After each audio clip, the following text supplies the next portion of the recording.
बंधुगण जीवनर पृष्ठारे सम्मुखीन होइथिबा असुविधा एवं निराशारू शिखा जाइथिबा शिक्षारू आपण जेते ज्ञान पाइबे पुस्तकर पृष्ठ ओलटाइबा द्वारा आपण सेतिकी ज्ञान पाइबे नाही। काच परी हुअन्तु नाही जहाको केही भांगी पारिबो परं पत्थर परी हुअ। आपणको भांगिबाकू चेष्टा करुथिबा जेकोनोसी व्यक्तिंक मनोबलको भांगी देबा पई यथेष्ट शक्तिशाली। जेतेबेले आपण जीवन रे जिनिस गुड़िक बुझी पारिबे नाही केवल शांत रुहंतु। शब्द मध्यरे सठिक निष्पत्ति बहुत कम निया जाए एवं समय प्रत्येक प्रश्नर उत्तर धारण करे। बंधु माने आजिर विशेष एवं गुरुत्वपूर्ण भिडियो रे मो आपनकु जो अंतर्दृष्टि कहिबाकू जाउछि ताहा आपनक पई एक औषध भली प्रमाणित हेबो। एही किछि दिन परे ग्रह गोचर एवं शुभ संयोजन आपनक जीवन रे आसुछि जहा आपनकर क्यारियर व्यवसाय प्रतिष्ठा पारिवारिक जीवन एवं भाग्य को संपूर्ण भाବରେ परिवर्तन करि पारे। तथापि गोटे शर्त अछि जदि आपण एबे आपनक जीवन रु तीनोटी निर्दिष्ट जिनिस को दूर करंती नहीं तेबे एही सुंदर सुजोग गुड़िक अपूर्ण रही पारे एवं किछि लुकायित समस्या आहुरी गभीर होई पारे। समय थिबा समय एहाकू बुझंतु नचेत परे पश्चाताप व्यतीत आपणक पाखरे आउ किछि रहिबो नाही। आज आमे एही तीनोटी जिनिस विषय खोला खोली कथा हेबो जेपरी आपण धारणा गुड़ी को संपूर्ण भाବରେ बुझी पारिबे एवं से गुड़ी को आपणक जीवन रे प्रयोग करि पारिबे। प्रथमे आसंतु बुझिबा जे वर्तमान आम चारि पाखरे कोन घटुछि। आपण माने जानिछंती जे गुरु निजर राशि परिवर्तन करि सारिछंती एवं कर्कट राशि रे उच्चस्थ होई सारिछंती जहाकि वर्तमान तांकर सबुठारु शक्तिशाली अवस्था। जेतेबेले गुरु उच्चस्थ होइछंती तो से समर्थनर एक शक्तिशाली उत्स भाବରେ कार्य करते।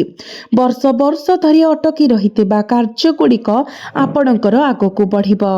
सूर्य मध्य मिथुन राशि रे गोचर करुछंती जहां आपणको आहुरी समर्थन प्रदान करुछि। बंधु माने जदि आपण अतीत रे फसी रही थांती खराब सांगरे समय नष्ट करती एवं भय जोगु नूतन पदक्षेप नेबारे विफल होती तेबे गुरुंकर एही कृपा मध्य एहार पूर्ण प्रभाव पकाइब नाही। बंधु माने आसंतु सीधा सीधा तीनिटी जिनिस विषय आलोचना करिबा जो गुड़ी को आपण को तुरंत परित्याग करने को पड़िबो नचेत एही सुवर्ण समय मध्य आपण संघर्षर सम्मुखीन होई पारंती। प्रथम एवं एक प्रमुख समस्या हेउची अतीत को नहीं सबु बेले चिंता करी निजको कष्ट देबा। बंधु माने एही अभ्यास साधारण भाବରେ विपदपूर्ण। एहा एही परे भाବରେ परिलक्षित हुए। आपण उठी पड़ती ऑफिस को जाती किंबा आपणकर दुकान खोली थांती तथापि आपणकर मन अतीत रे व्यस्त रही थाए। एक पुराना जुक्ति चाकरी हराइबार जंत्रणा एक संपर्क रे भूल बुझामणा किंबा वर्ष वर्ष पूर्वर विफलता आपणक मन सेही पुराना चलचित्र को बारंबार प्रदर्शन करी चली थाए। फलाफल कौन नूतन दिन नूतन शक्ति सहित आरंभ हुए नहीं बरं क्रोध एवं दुख सहित आरंभ हुए। जेतेबेले कार्यस्थल रे एक नूतन प्रकल्प किंबा पदोन्नतिर विषय आसे आपणकर आत्मविश्वास पूर्वरु कम थाए कारण आपणक मन फुसफुस करी कही थाए एहा पूर्वरु घटिथिला तेणु एहा पुणी घटिबो। आपण निष्पत्ति नेबाकू संकोच करंती किंबा एते चापग्रस्त हुअंती जे आपण सठिक सुजोग को आपणक हातरु खसी जिबाकू दियंती। केवल जने साधारण व्यक्ति जीवन विषय विचार करंतु धरंतु पूर्व कंपनी रे कहार तांको बॉस को सहित विवाद होइतिला से माने सेही चाकरी छाड़ी एक नूतन स्थान रे योगदान करिसंती। वर्तमान एही नूतन कंपनी रे एक महान सुजोग सृष्टि हेउची तथापि सेही व्यक्ति अतीत को मने पकाई चलीछंती। सेही व्यक्ति सेते बेले मो सहित एपरि करिथिले एठारे मध्य समान घटना फलस्वरूप नूतन सुजोग पाइले मध्य सेमाने संपूर्ण मन दे काम करिबारे विफल हुअंती किंबा साक्षात्कार समय आत्मविश्वासर अभाव रखंती। जेतेबेले गुरु ଆପଣଙ୍କ କୁଣ୍ଡଳୀରେ ବର୍ତ୍ତମାନ ମଜବୁତ ସ୍ଥିତିରେ ଅଛନ୍ତି ତ ଦୀର୍ଘ ସମୟ ଧରି ଅଟକି ରହିଥିବା କାର୍ଯ୍ୟଗୁଡ଼ିକ ମଧ୍ୟ ସମାଧାନ କରିବାର ଶକ୍ତି ରଖେ। କିନ୍ତୁ ଯଦି ମନ ଅତୀତ ଦ୍ୱାରା ଭାରାକ୍ରାନ୍ତ ହୁଏ ତେବେ ନୂତନ ଆରମ୍ଭ ପାଇଁ ଆବଶ୍ୟକ ଶକ୍ତି ସୃଷ୍ଟି ହୋଇପାରିବ ନାହିଁ। ବନ୍ଧୁମାନେ, ଏହା କେବଳ ଆପଣଙ୍କ ଚାକିରି ପର୍ଯ୍ୟନ୍ତ ସୀମିତ ନୁହେଁ, ପରିବାର ମଧ୍ୟରେ ମଧ୍ୟ। ଯଦି ଭାଇ ଭଉଣୀଙ୍କ ମଧ୍ୟରେ ପୁରୁଣା ବିବାଦ ଥିଲା ଏବଂ ଆପଣ ସବୁବେଳେ ଏହା ଉପରେ ଚିନ୍ତା କରି ବିରକ୍ତ ରହୁଛନ୍ତି, ତେବେ ଘରର ପରିବେଶ କ୍ଷତିଗ୍ରସ୍ତ ହୁଏ। ପିଲାମାନେ ସେମାନଙ୍କ ପାଠ ପଢ଼ାରେ ଧ୍ୟାନ ଦେବାକୁ ସଂଘର୍ଷ କରନ୍ତି। ଆପଣଙ୍କ ଜୀବନସାଥୀଙ୍କ ସହିତ କଥା ହେବା ସମୟରେ ମଧ୍ୟ ସେହି ପୁରୁଣା କ୍ରୋଧ ପୁନର୍ବାର ଦେଖାଦିଏ। ସ୍ୱାସ୍ଥ୍ୟ ମଧ୍ୟ ପ୍ରଭାବିତ ହୁଏ।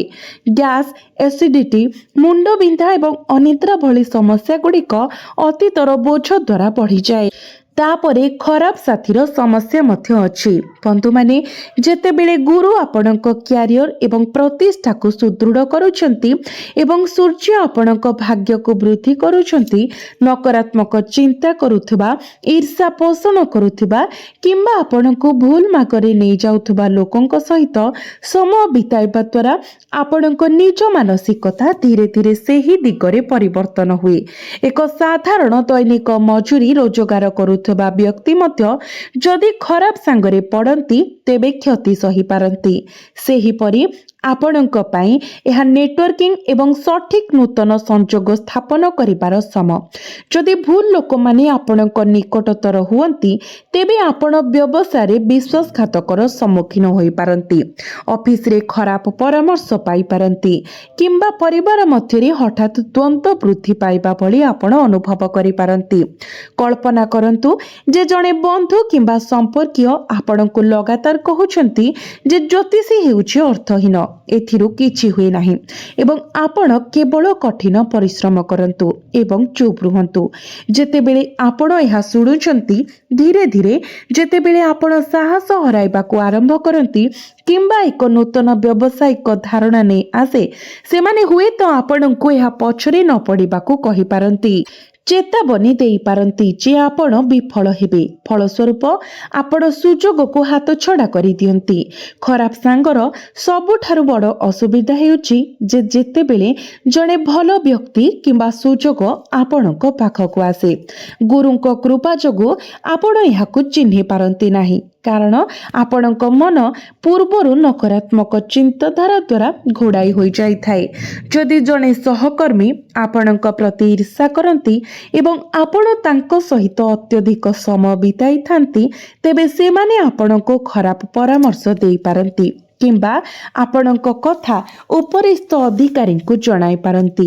ବ୍ୟବସାୟରେ ଯଦି ଜଣେ ସାଥୀ କିମ୍ବା ଯୋଗାଣକାରୀଙ୍କ ମନ୍ଦ ଉଦ୍ଦେଶ୍ୟ ଥାଏ ତେବେ ଏହା ଚୁକ୍ତିନାମାରେ କ୍ଷତି ଘଟାଇପାରେ। ପରିବାର ମଧ୍ୟରେ ମଧ୍ୟ ଜଣେ ସମ୍ପର୍କୀୟ ଯେ ନିରନ୍ତର ତୁଳନା କରନ୍ତି କିମ୍ବା ନକାରାତ୍ମକତା ବିସ୍ତାର କରନ୍ତି, ସେ ଶାନ୍ତିକୁ ବ୍ୟାହତ କରନ୍ତି। କିନ୍ତୁ ଯଦି ଆପଣ ଭଲ ସାଥୀ ରଖନ୍ତି, ଆପଣଙ୍କୁ ଉତ୍ସାହିତ କରୁଥିବା, ଆପଣଙ୍କ କ୍ଷମତାରେ ବିଶ୍ୱାସ କରୁଥିବା ଏବଂ ଏକ ସକାରାତ୍ମକ ଦୃଷ୍ଟିକୋଣ ବଜାୟ ରଖୁଥିବା ଲୋକଙ୍କ ସହିତ ନିଜକୁ ଘେରି ରଖନ୍ତି, ତେବେ ଆପଣ ଗୁରୁଙ୍କ କୃପା ମାଧ୍ୟମରେ ଅପ୍ରତ୍ୟାଶିତ ସାହାଯ୍ୟ ପାଇପାରନ୍ତି। ଜଣେ ପୁରୁଣା ବନ୍ଧୁ ଆପଣଙ୍କ ପାଇଁ ଏକ ନୂତନ ଚୁକ୍ତି ସୁରକ୍ଷିତ କରିପାରେ କିମ୍ବା ଜଣେ ଶୁଭେଚ୍ଛୁ ଜିନିଷଗୁଡ଼ିକୁ କାର୍ଯ୍ୟକ୍ଷମ କରିବା ପାଇଁ ସଠିକ୍ ପରାମର୍ଶ ଦେଇପାରନ୍ତି। ଏହା ନେଟୱାର୍କିଂର ଯୁଗ, କିନ୍ତୁ ସଠିକ୍ ଲୋକଙ୍କ ସହିତ। ତୃତୀୟ ଏବଂ ସବୁଠାରୁ ଗୁରୁତ୍ୱପୂର୍ଣ୍ଣ ପଦକ୍ଷେପ ହେଉଛି ଆପଣଙ୍କ ଜୀବନରୁ ଭୟକୁ ଦୂର କରିବା। ବନ୍ଧୁମାନେ, ଭୟ ଆମକୁ ଏହାର ସବୁଠାରୁ ବଡ଼ ଶିକାର କରିଥାଏ, ବିଶେଷ କରି ଯେତେବେଳେ ଶକ୍ତିଶାଳୀ ଗ୍ରହ ସଂଯୋଜନ ଆପଣଙ୍କ ସପକ୍ଷରେ ଥାଏ।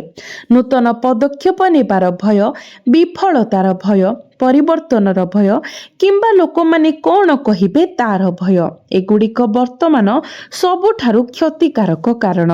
ଗୁରୁ ଏକ ଉଚ୍ଚ ସ୍ଥାନରେ ଥିବାରୁ ଆପଣଙ୍କ କୁଣ୍ଡଳୀରେ ଥିବା ଖରାପ ପ୍ରଭାବ ହ୍ରାସ ପାଇବାକୁ ଯାଉଛି।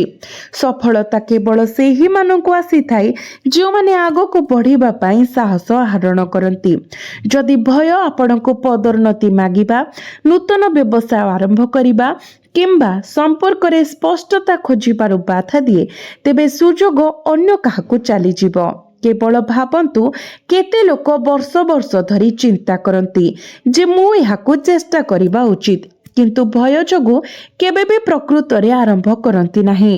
दरमा वृद्धि मागिबा, नूतन व्यवसाय प्रकल्प आरंभ करिबा, सठिक जीवन साथी बाछिबा किंबा पुराना संपर्क को संशोधन करिबार भय, एही समस्त भय आपणको सुजोगरु दूरेई रखी भयर सबुठारु बड़ क्षति हेउची एहा आपणको पदक्षेप नेबारु बाधा दिए। जेतेबेले आपण कार्य करिबारे विफल होंती सेतेबेले गुरुको कृपा मध्य एहार संपूर्ण फलाफल देई पारे नाही, कारण कृपा केवल सेतेबेले काम करे जेतेबेले आपण निजे पदक्षेप नियंती। भय आपणको विपद निबारु बारण करे, जदिओ एही समय एक छोट विपद गुरुत्वपूर्ण लाभ आनी पारे। एपरि जणे व्यक्तिंक विषय भाबंतु जे व्यवसाय आरंभ करिबा पई चाकरी छाड़िबाकु चाहंती किंतु टंका हराइबाकु भय करंती किंबा तांको परिवार कोन कहिबे से विषय चिंतित हुअंती। से माने बहुत समय अपेक्षा करंती एवं जेतेबेले सुजोग हाथ छड़ा होई जाए सेतेबेले से माने अनुताप करंती। सेहीपरि जणे अविवाहित व्यक्ति एक संभाव्य विवाहितांकु चिंता करि पारंती किंतु संपर्क भांगी जिबा भयरे खोलाखोली भाबरे जोगाजोग करिबाकु संकोच करंती।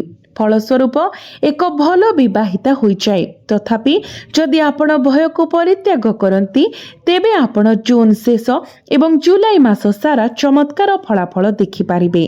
जो माने प्रयास करंती से माने केबे भी प्रकृत रे हारंती नाही, सेमानंक पाई सफलता अनिवार्य। एही समय मध्यरे एहा विशेष भाବରେ सत्य प्रमाणित हेबो। बंधु माने थरे आपण अतीतर बोझ को त्याग करंती, खराब साथीरु निजको दूरेई रखंती एवं भय को साहस रे परिवर्तन करंती, तेबे आपण आपणक जीवनर प्रत्येक दिग उपरे गभीर सकारात्मक प्रभाव देखिबे। आसंतु प्रथमे आपणक क्यारियर एवं चाकरी विषय आलोचना करिबा। गुरुंकर कृपा जोगु आपणकर अतिरिक्त दायित्व किंबा सरकारी कार्य सफलता पाइबार संभावना वृद्धि पाउची। चाकरी करिथिबा व्यक्ति मानक पई एहा एक अनुकूल समय, अनेक सकारात्मक विकास घटी पारे, जेपरि कि पदोन्नति किंबा भल पोस्टिंग रो खबर। व्यवसाय मालिक मानक पई विस्तार पई परिस्थिति परिपूर्ण। आपण नूतन चुक्तिनामा किंबा ग्राहक मानक सुरक्षित करि पारंती। दीर्घ समय धरि अटकी रहितिबा देय पुनरुद्धार करि पारिबे किंबा नूतन चिंताधारा को सफल देखि पारिबे। कंप्यूटिंग, मीडिया, लेखा, ऑनलाइन कार्य एभली क्षेत्र रे जड़ित लोक माने नूतन सुजोग पाई पारंती। जेतेबेले सूर्य मिथुन राशि रे प्रवेश करि सारिछंती तो आपणक पई एहा शुभ फल देबा पई जाउची। जे कोनसी प्रमुख डॉक्यूमेंट किंबा चुक्तिनामा को स्वाक्षर करिबा पूर्वरु 2 थर पढंतु। जदि आपण अतीत विषय चिंता छाड़ी दियंती, नकारात्मक साहाय्य को एडांती एवं भय को साहस रे परिवर्तन करंती, तेबे आपण आपणक क्यारियर रे उल्लेखनीय सफलता पाई पारिबे। बंधु माने आसंतु एबे आलोचना करिबा जे आपण एही 3टी जिनिस को छाड़िबा पई कोन करि पारिबे। एक सरल एवं व्यवहारिक उपाय अतीतर भार को ढालिबा पाई एक डायरी रखंतु। सेही भारी दीर्घस्थायी चिंताधारा, क्रोध, दुख, भूल एवं विफलता लेखंतु जहाँ आपणकर मन रे खेलुछि। थरे लेखा गला परे प्रतीकात्मक भावरे पृष्ठाटी को बंद करंतु किंबा सुरक्षित भावरे एहाकु पोड़ी दियंतु। प्रत्येक दिन सकाळे निजको 5 मिनिट समय दे कुहंतु, मो आगको बढ़ुछि, अतीत मते पछरी पकाइब नाही। जेतेबेले भी अतीतर स्मृति सामना को आसे तुरंत एक गठनमूलक कार्यकलाप नियोजित हुंतु। व्यायाम करंतु, मंत्र जप करंतु किंबा जणे सकारात्मक व्यक्तिंक सह कथा हुंतु।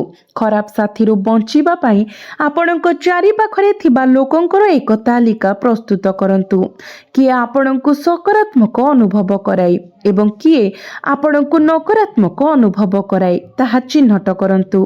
नकारात्मक शक्ति विकिरण करुथिबा लोकंक सहित कम समय बितांतु। आवश्यक हेले बाहाना करंतु। आपणको उत्साहित करुथिबा लोकंक सहित अधिक समय बितांतु। जो माने आपणको कुहंती आपण एहा करि पारिबे। କାମରେ ମଧ୍ୟ ଏକ ସକାରାତ୍ମକ ଗୋଷ୍ଠୀ ସହିତ ମିଶି ଯାଆନ୍ତୁ। ଭୟକୁ ଦୂର କରିବା ପାଇଁ ଛୋଟ ପଦକ୍ଷେପ ନିଅନ୍ତୁ। ଟିକେ ସାହସ ସଂଗ୍ରହ କରନ୍ତୁ। ହୁଏତ ଆପଣଙ୍କ ବସ୍ଙ୍କ ସହିତ ପଦୋନ୍ନତି ବିଷୟରେ କଥା ହୋଇ, କ୍ଲାଏଣ୍ଟକୁ ଡାକି କିମ୍ବା ଆପଣଙ୍କ ସାଥୀଙ୍କ ସହିତ କଥା ହୋଇ ଯେତେବେଳେ ବି ଭୟ ଆସେ ନିଜକୁ ମନେ ପକାଇ ଦିଅନ୍ତୁ, ଏହା ସେହି ମୁହୂର୍ତ୍ତ। ମୋର ଗୁରୁ ମୋ ସହିତ ଅଛନ୍ତି। ଯଦି ମୁଁ ଏବେ ଏହା ଚେଷ୍ଟା ନ କରେ ତେବେ ମୁଁ ପରେ ପଶ୍ଚାତାପ କରିବି। ଅତୀତର ଉଦାହରଣ ଗୁଡ଼ିକୁ ମନେ ପକାନ୍ତୁ, ଯେଉଁଠାରେ ଆପଣ ଛୋଟ ସଫଳତା ମଧ୍ୟ ହାସଲ କରିଥିଲେ। ପ୍ରତ୍ୟେକ ଦିନ ସକାରାତ୍ମକ ଚିନ୍ତାଧାରା ଦୃଢ଼ କରନ୍ତୁ। ମୁଁ ସାହସୀ, ମୁଁ ଆଗକୁ ବଢ଼ିବି। ବନ୍ଧୁମାନେ, ଯଦି ଆପଣ ଅତୀତର ବୋଝ, ଖରାପ ସଙ୍ଗ ଏବଂ ଭୟକୁ ଛାଡ଼ି ଦିଅନ୍ତି, ତେବେ ଜୁନ୍ ମାସର ଅବଶିଷ୍ଟ ଦିନଗୁଡ଼ିକ ଏବଂ ଜୁଲାଇ ମାସ ଆପଣଙ୍କ ପରିବାରରେ ଶାନ୍ତି ଏବଂ ଖୁସି ସହିତ ଚମତ୍କାର ସଫଳତା, ଶତ୍ରୁମାନଙ୍କର ପରାଜୟ ଏବଂ କ୍ୟାରିୟର ବିଜୟ ଆଣିବ। ଗୁରୁଙ୍କର କୃପା ଏବଂ ଏହି ଶୁଭ ଗ୍ରହ ସଂଯମର ସର୍ବାଧିକ ଉପଯୋଗ କରନ୍ତୁ, କାରଣ ଏପରି ସମୟ ବାରମ୍ବାର ଆସେ ନାହିଁ। ଆଜି ଛୋଟ ଛୋଟ ପରିବର୍ତ୍ତନ କରିବା ଆରମ୍ଭ କରନ୍ତୁ ଏବଂ ଆପଣ ଜୁଲାଇ ସୁଦ୍ଧା ଆପଣଙ୍କ ଜୀବନରେ ଏକ ଉଲ୍ଲେଖନୀୟ ପରିବର୍ତ୍ତନ ଦେଖିବେ। ତ ବନ୍ଧୁମାନେ, ଆପଣମାନେ ଅଧିକ ଶୁଭ ଫଳ ପ୍ରାପ୍ତି କରିବା ପାଇଁ ପ୍ରତ୍ୟେକ ଦିନ ଗୁରୁଙ୍କର ବୀଜ ମନ୍ତ୍ର 108 ଥର ଜପ କରନ୍ତୁ ଏବଂ ଯଦି ପାରିବେ ତ ଆପଣ ପ୍ରତ୍ୟେକ ଦିନ ବିଷ୍ଣୁ ସହସ୍ର ନାମ ପାଠ କରନ୍ତୁ କିମ୍ବା ଆପଣ ମୋବାଇଲରେ ମଧ୍ୟ ଶୁଣିପାରିବେ। ଏପରି କରିବା ଦ୍ୱାରା ଆପଣଙ୍କୁ ଅଧିକ ମାତ୍ରାରେ ଶୁଭ ଫଳ ପ୍ରାପ୍ତି ହେବ।